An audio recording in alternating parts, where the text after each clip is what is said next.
صلوا على محمد وآل محمد.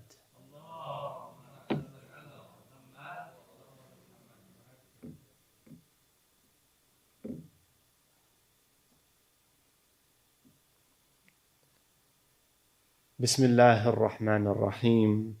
الحمد لله رب العالمين، والصلاة والسلام على سيدنا محمد وآل محمد، لا سيما سيدنا ومولانا صاحب العصر والزمان، عجل الله تعالى فرجه وسهل مخرجه واجعلنا من أنصاره وأعوانه. ما خاب من تمسك بكم وأمن من لجأ إلى حسنكم. سادتي، رب اشرح لي صدري ويسر لي أمري واحلل عقدة من لساني يفقه قولي. In the name of God, the most compassionate, the most merciful, all praise belongs to Allah, the Lord of all worlds. O Allah, send your blessings upon Muhammad and the family of Muhammad, especially our master and leader, the master of the age and the time, Imam al-Mahdi, ajjalallahu ta'ala farajahu sharif.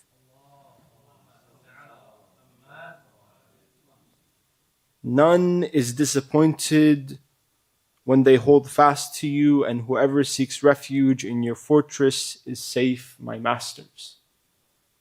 My Lord, expand my chest for me, make my task easy for me, untie the knot from my tongue so that they may understand my speech. My dear friends, Assalamu alaikum wa rahmatullahi wa barakatuh. Allah says in the Quran, يَرْفَعُ اللَّهُ الَّذِينَ آمَنُوا مِنْكُمْ وَالَّذِينَ أُوتُوا الْعِلْمَ دَرَجَاتٍ. Allah raises those who believe among you and those who are given knowledge by many degrees. Tonight we are talking about the true wisdom of the human being. What is the human being? What is the true value in the wisdom of the human being? In this ayah, Allah does not say that He raises people because of wealth or tribe, as we've talked about in the nights before. He says He raises them because of two factors: faith and knowledge. Knowledge elevates the human being. And this is why the Imams of the Ahlul Bayt alayhim salam spoke so much about wisdom. Wisdom is the final form of knowledge. It's its best form. My first night here, I spoke about how a Shaykh al-Mudaffar in Mantiq al-Mudaffar in his logic book explains how when a child is growing up, before they can attain knowledge, that first step on the journey of knowledge is simply picking up things and feeling things and gathering with your senses and picking up small little slivers of information that you can later on put together and paint the full picture. And so you don't call that first stage knowledge. You haven't gained knowledge yet when you're just picking up random slivers of information. It's only when you understand the full picture that you can call it knowledge, ilm, that you truly understand the thing. And the human being is always searching for wisdom, and the commander of the faithful, our first Imam, Ali ibn Abi Talib, gives a remarkable perspective. He says in Nahj al-Balagha, under the section of wisdom's hikmas, he says, خُذُ الْحِكْمَةَ أَنَّا كَانَتْ وَلَوْ مِنْ أَهْلِ النِّفَاقِ. Take wisdom, take advice, take knowledge, wherever you may find it, even if it is with the people of hypocrisy. فإن الحكمة في صدر المنافق تتلجلج فيه حتى تخرج وتسكن إلى أهلها في صدر المؤمن. That this piece of wisdom, this piece of knowledge, is going to be in the heart of the munafiq, the heart of the hypocrites, and it will tremble inside of their hearts until it is released, it escapes from the cage, and it goes and lives with its family in the heart of the believer, in the heart of the mu'min. Wisdom is useless in the heart of a munafiq, is useless in the heart of a hypocrite. Because they will never understand it. They will never dwell on it. They're going to use it for their own gain. They're going to abuse it. They're going to find a way to exploit it. And so that wisdom tries to escape and go to the heart of the one who truly values it, of the one that will nurture it, that will fulfill its true purpose. Truth is restless in the wrong hearts. The same Imam gives another amazing principle that links exactly with this idea of wisdom living in the heart of a believer. He says again under the section of wisdoms, قِيمَةُ كُلُّ امْرِئٍ مَا يُحْسِنُ, that the value of every human being is the thing that they excel at. Now think about that for a moment. You know so-and-so because they're a doctor. Because their characterizing trait is that they're a doctor. They excel at being a doctor. Or an engineer, or a scientist, or a lawyer, or a speaker, or so on and so forth. The best thing that they can do is the thing that you think of them as.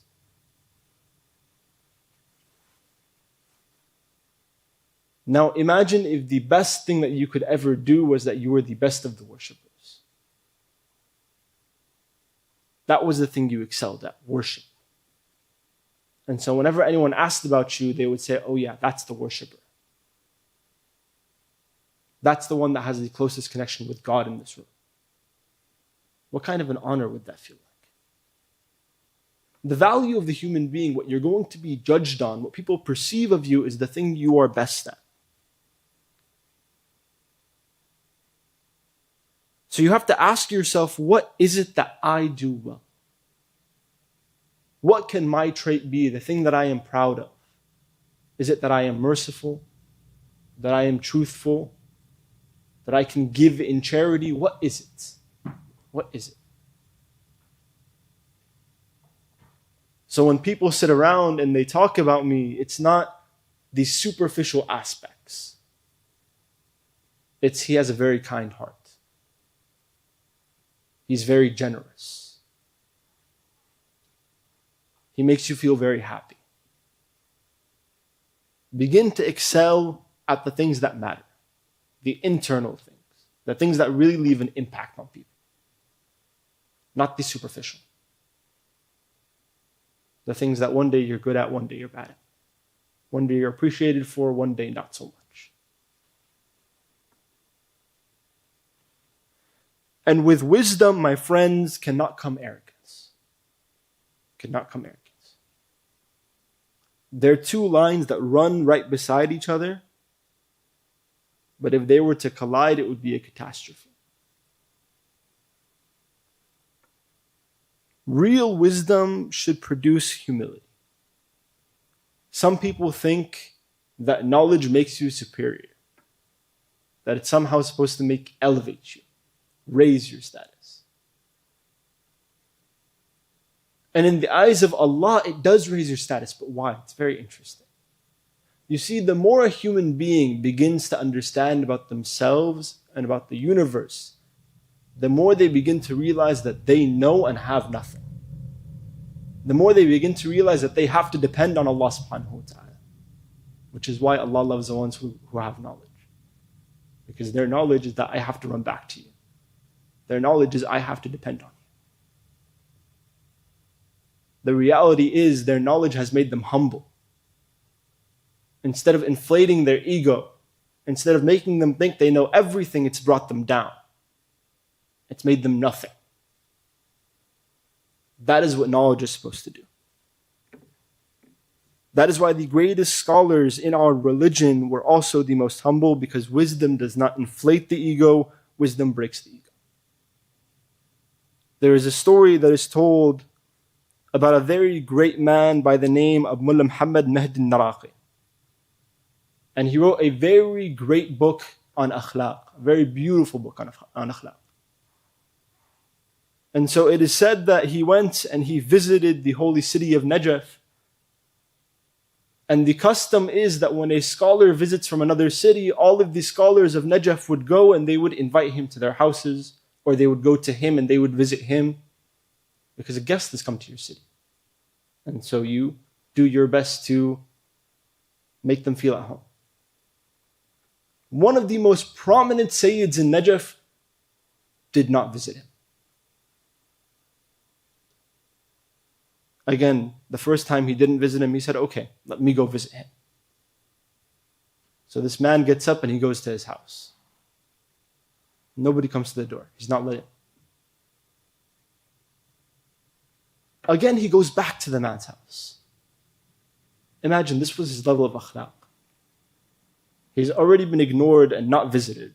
He went to go visit and was turned away. And he said, let me try one more time. Give my brother a million excuses before I make a judgment call. And so he goes for the third time.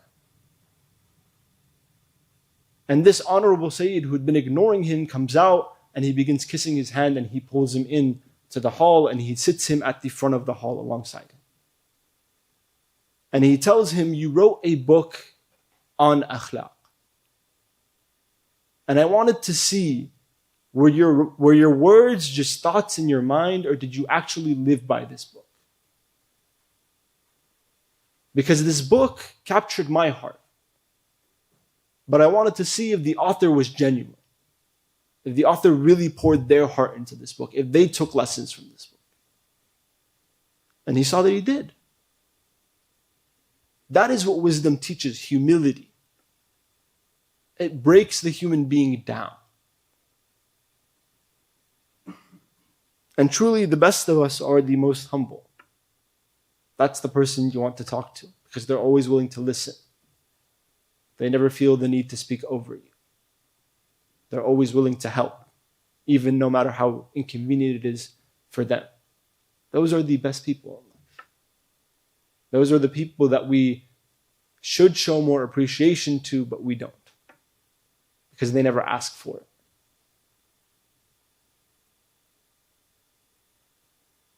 My friends, we have to come to the point where we are recognizing the source of the guidance. Every believer understands something extremely essential, and I will explain what that is after your loudest salawat ala Muhammad wa ali Muhammad.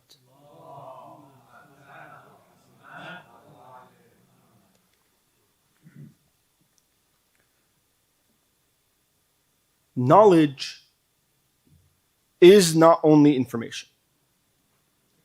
Knowledge is guidance, finding the path. And the greatest guides after the holy prophets are the imams of the Ahlul Bayt alayhim salam. They were not simply narrators, they were teachers of the human soul. They taught the human being how to live, how to think, how to act, how to forgive, everything. They taught the human being how to become better.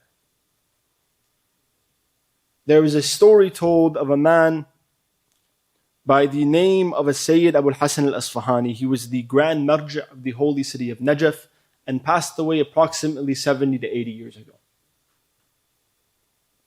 He came before the time of the marja' Sayyid al-Hakim and before the time of a marja' Sayyid al-Khoi. And he was described as one of the most generous men to ever live. He was known to be very generous, to give everything that he had to serve his religion. It is said that he had put his son in charge of the stipends that were to be given to the students studying in the seminary. And what you have to understand is back then, Najaf isn't like it is now. For the students living in Najaf, for the majority of them, it's comfortable. Now it's comfortable. It isn't the greatest thing you ever experienced, but it's comfortable. It's good. You have a clean room. The lights are on. You have air conditioning. You have heating. You have a meal cooked for you. You have a bed. It's comfortable. But back then, it wasn't like that. Back then, it was actually very tough to be a student. Many students didn't have a place to sleep at night. Many of the grand scholars lived paycheck to paycheck. were just hoping that somebody would be lucky enough to come and pay them a few coins. Because they would throw their entirety on studying the religion and leave no room for comfort. And so, as his son is handing out these stipends, one of the students comes and he says, I need more money. I have this issue and this issue and this issue. I need more than my class of students that I'm in. Because the entire class gets the same amount. And the son responds, I can't give you anything. It's not my money, it's the people's money. And to give you would be taking away from the right of the people. That's not within my hands. That's not something I can be tasked with doing. And so it is said that either later on during the prayer, or he comes back to that same room that he was sitting in, and the man ends up stabbing and killing the son. Because he felt he was refused his right. He needed the money and it wasn't given to him. And so the man is caught and he's brought in front of Sayyid Abu al-Hasan al-Isfahani, and there's a lot of detail surrounding this, but to make it short, the Sayyid decides to pay him to make sure he was comfortable and tell him to leave the city of Najd. And a lot of people began questioning the Sayyid and began laughing at the Sayyid and saying that, look at how weak this scholar's backbone is, that he doesn't have the courage to punish this person. How weak is he that he's just forgiving this person for murder? And he responds and he says, one of my sons killed one of my other sons, because all of the students of knowledge are my children. The way he looked at it, he said, it was my responsibility to take care of that man. And I didn't, because that is my son. And so now I bear the responsibility for the actions of my son. But he also understood what this man was going through in his day-to-day life. He understood the poverty he was experiencing. He understood the life that he was living. And so he said, it is not fair for me to destroy this man's entire life over one mistake that he made, no matter how heinous the mistake was. He made a mistake. He made a mistake. When faced with intense poverty, which is the one thing that has the ability to cloud the judgment of any human being, the shaitan came to him and tricked him. And I'm not going to punish that young man for being tricked by the shaitan.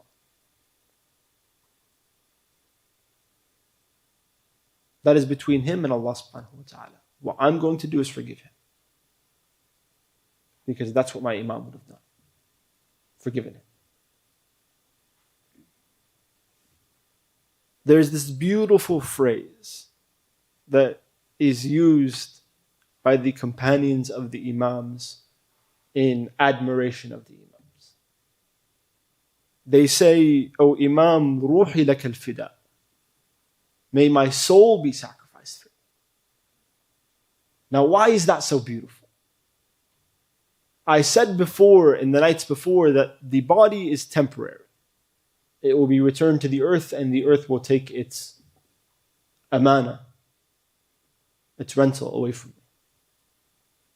But the soul is what lives eternally. So now I'm saying, I am sacrificing the thing that makes me eternal. Because if you were to go, if anything were to happen to you, O Imam, my soul would not know where to turn to. My soul would stop being useful to me. It would lose all of its use. That is what ruhi lak al-fida means.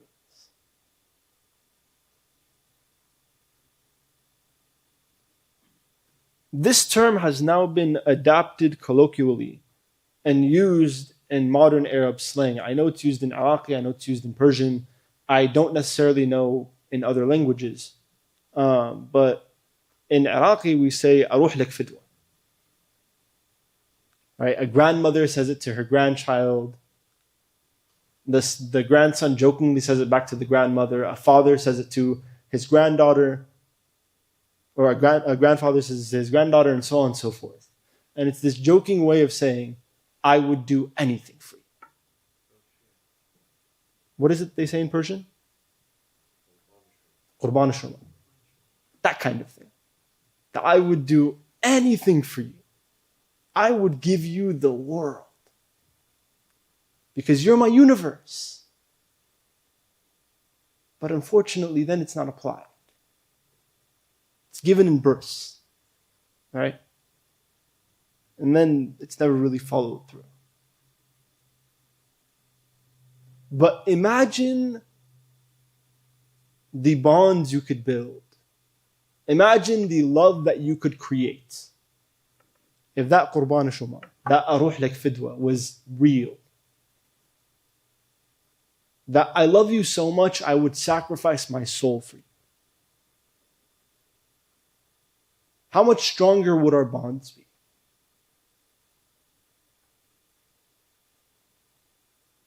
It would be so much stronger. You speak about learning from the Ahlul Bayt alayhim salam, and you look at the beauty and the love that the family of Amir al-Mu'mineen speak to each other with. And there is really nothing more beautiful than that. I implore you, go back and listen to how Fatimah al-Zahra refers to Imam Hassan and Imam Hussein. قُرَّةَ عَيْنِي وَثَمَرَةَ فُؤَادِي. The light of my eyes. That kind of beauty does not exist between families anymore. It does not exist between people anymore. It does not exist between communities anymore. But at one point it did. At one point it did. At one point in Islam, the most important thing you could possibly do was keep your family together. Especially in the early periods of Mecca and Medina. Just keep your family together. Love each other. And through that love you will find Allah subhanahu wa ta'ala. To the point that it is narrated that one time a young boy came to the Prophet Muhammad. Sallu ala Muhammad wa ali Muhammad.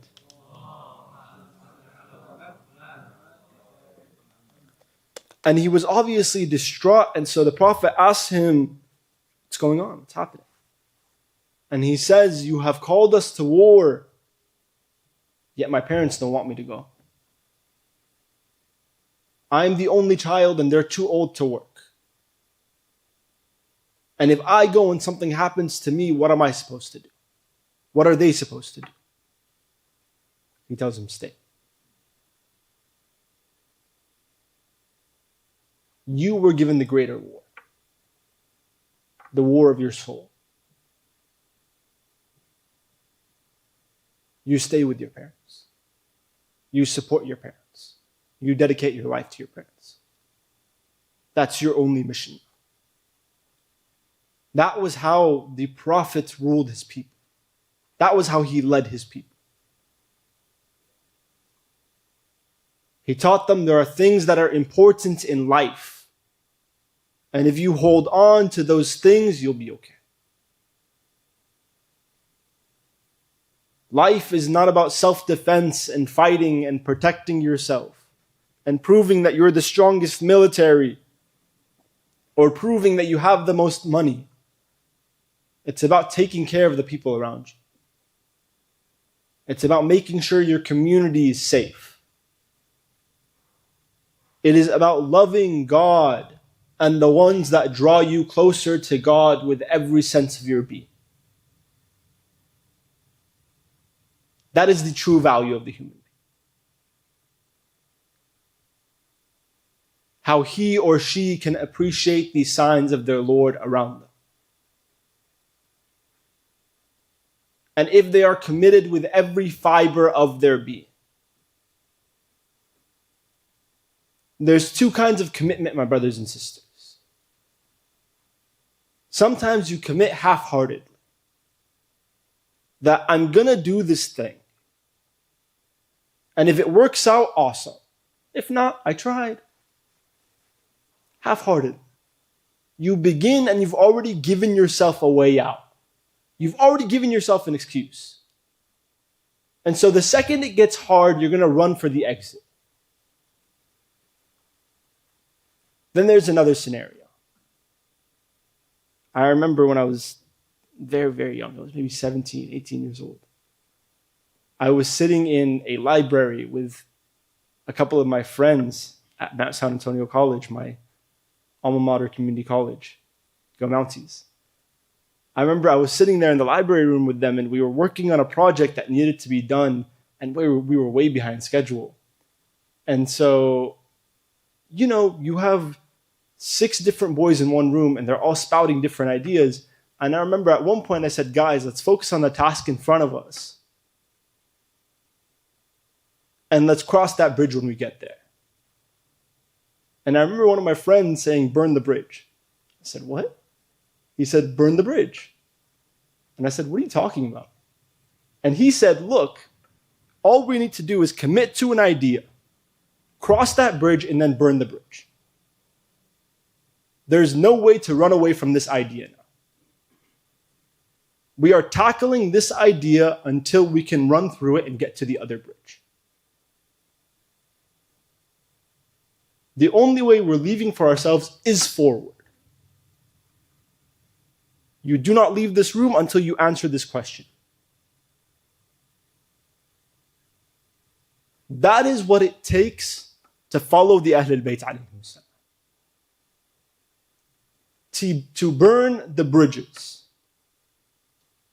To give yourself no way out. To say, I am committing and there's no break. I'm going. That's how you learn. Because even if what's in front of you scares you, or you don't want to do it, or you're just too lazy, it doesn't matter. It's in front of you and you're not running away from it. You have the problem in front of you and a burning bridge behind you. You choose. That is the true value of a human being. That is the true value of a human being. That you were built resilient and with an internal moral compass that shows you the way to go. As long as you are willing to continue to take every step forward and put one foot in front of the other and do the work, no matter how tiring it is, no matter how exhausting it is, no matter how depressing it is, then you will reach victory. And that was promised by Allah subhanahu wa ta'ala. Ruhi laka al-fida. May my soul be sacrificed for you. Some people, they hear that and they think it's an exaggeration. They think that it's, what do you mean? May my soul be sacrificed for you? What kind of a person is so great that you are willing to give up everything that you are for that person? What kind of a person? My brothers and sisters, you read about certain individuals, and the more information you absorb about them, there's just something in your heart that screams out, this is a man that knows God. This is a man that knows God. The man who wrote these words, the man who said these things, the man who did these actions knows God. And take your pick.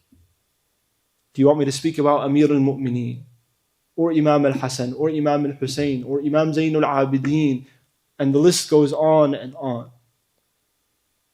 The more you read about them, the more you realize these were men that loved God. These were men that knew God. These were men that walked on the path of God. And you try to learn from them. You try to pick up their habits. You try to do the things they would have done.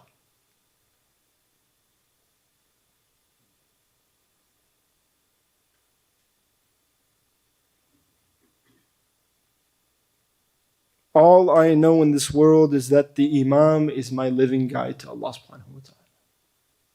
The Imams that came before and the one that will come. The one that is here with us now, even though we may not perceive him. They are all living guides to God. They protect my religion. They preserve the truth. And so I say, and I hope we can all say, that if my life protects that guidance, then my life is insignificant compared to the truth.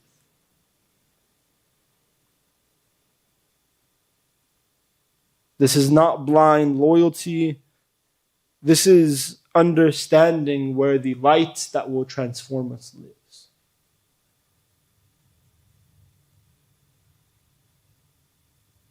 Knowledge transforms the heart. When a person truly learns from the Ahlul Bayt, something inside them changes. Their anger becomes patience. Their arrogance becomes humility. Their fear only becomes trust in Allah. Knowledge without transformation is incomplete. Real knowledge changes the soul.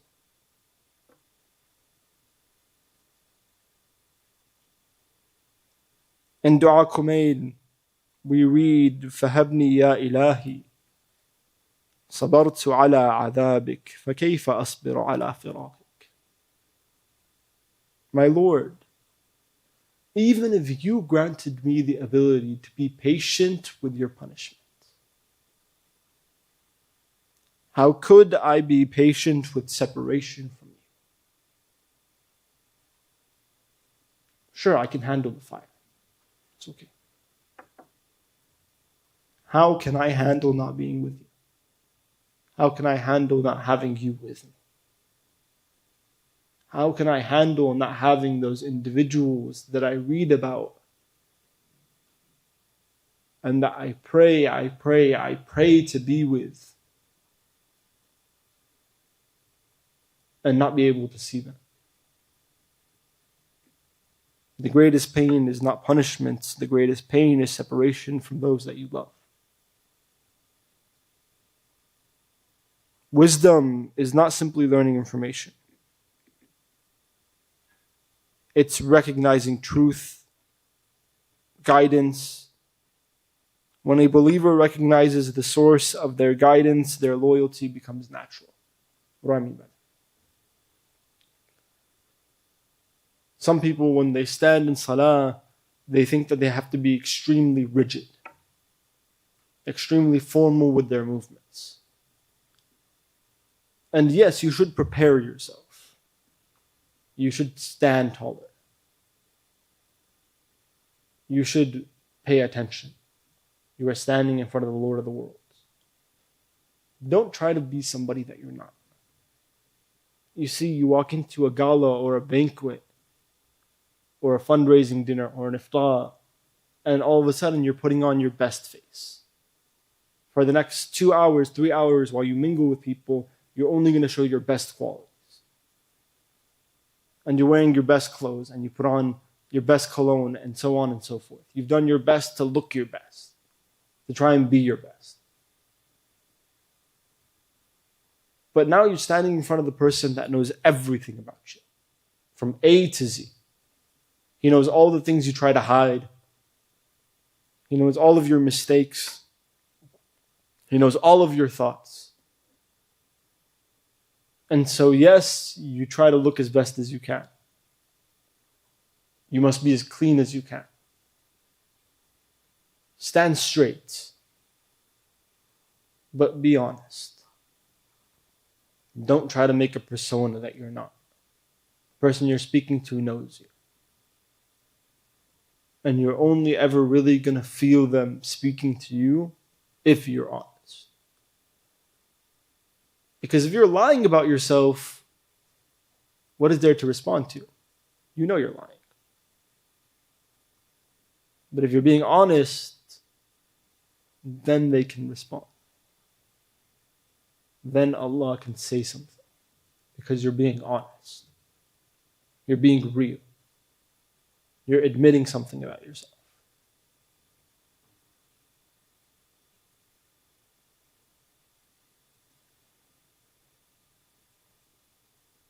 The Imams of the Ahlul Bayt would say with complete sincerity, Ruhi laka al-fida.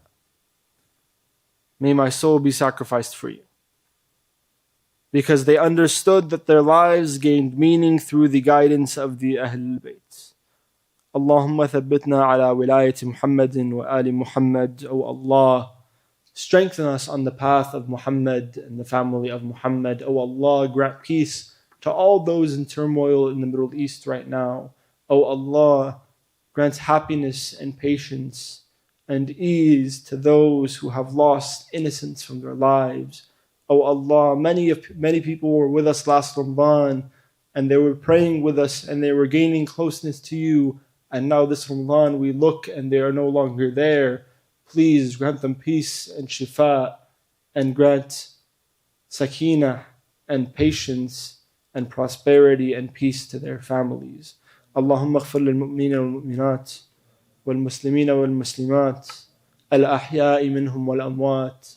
تابع اللهم بيننا وبينهم بالخيرات إنك مجيب الدعوات إنك غافر الخطيئات إنك ماحي السيئات وجاعلها حسنات إنك على كل شيء قدير برحمتك يا أرحم الراحمين وصلى الله وسلم على سيدنا محمد وأهل بيته الطيبين الطاهرين.